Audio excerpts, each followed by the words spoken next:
హస్తిన సెంటర్లో Banakacherla hot topic కానుందా? Telugu రాష్ట్రాల meeting దీని చుట్టూ తిరగనుందా? ఇంతకీ ప్రాజెక్టుపై ఏపీ ఏమంటోంది? తెలంగాణ వాదన ఏంటి? ఏపీ సీఎం చంద్రబాబు ఢిల్లీ పర్యటనలో బనకచెర్లను ప్రధానాంశంగా ప్రస్తావించనున్నారు.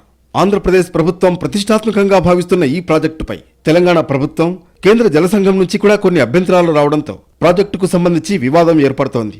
వస్తున్న అభ్యంతరాల విషయంలో ఏపీ ఇరిగేషన్ అధికారులు కేంద్ర ప్రభుత్వం నుంచి వచ్చిన నిపుణులతో చర్చలు కూడా జరిపారు. గోదావరి వరద జలాలను మాత్రమే వాడుకుని బనకచెర్ల ప్రాజెక్టు నిర్మాణం చేస్తున్నామని ఆంధ్రప్రదేశ్ ప్రభుత్వం చెబుతోంది. అయితే ఏపీ ప్రభుత్వం వాదనలపై తెలంగాణ అభ్యంతరం వ్యక్తం చేస్తోంది.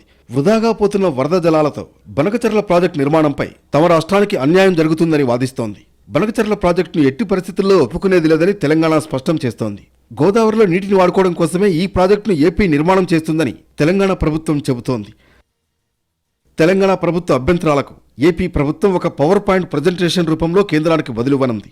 కేవలం వృధా నీటితోనే ప్రాజెక్టు నిర్మాణం చేపట్టడం, ఈ ప్రాజెక్టు వల్ల తెలంగాణతో పాటు గోదావరి ఎగువ రాష్ట్రాలకు ఎలాంటి నష్టం లేదని మరోవైపు ఏపీ ప్రభుత్వం చెప్పనుంది.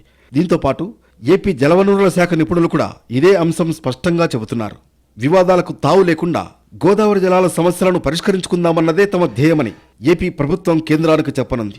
కేవలం 2 టీఎంసీల నీటిని 100 రోజుల పాటు ఉపయోగించుకుని వృధాగా పోతున్న 200 టీఎంసీల నీటితో ప్రాజెక్టు నిర్మాణం చేస్తామని ఏపీ ప్రభుత్వం వాదిస్తోంది. ఎట్టి పరిస్థితుల్లోనూ ఈ ప్రాజెక్టు నిర్మాణం జరిగి తీరాలని ఏపీ పట్టుబడుతోంది. అంతేకాకుండా ఈ ప్రాజెక్టుకు సంబంధించిన మౌలిక సదుపాయాలు, ఆర్థిక సహాయం విషయంలో కూడా కేంద్ర ప్రభుత్వ సంపూర్ణ సహకారాలను ఏపీ ప్రభుత్వం ఆశిస్తోంది. ఇదే విషయాన్ని కేంద్రం దృష్టికి తీసుకువెళ్లనుంది ఏపీ సర్కార్.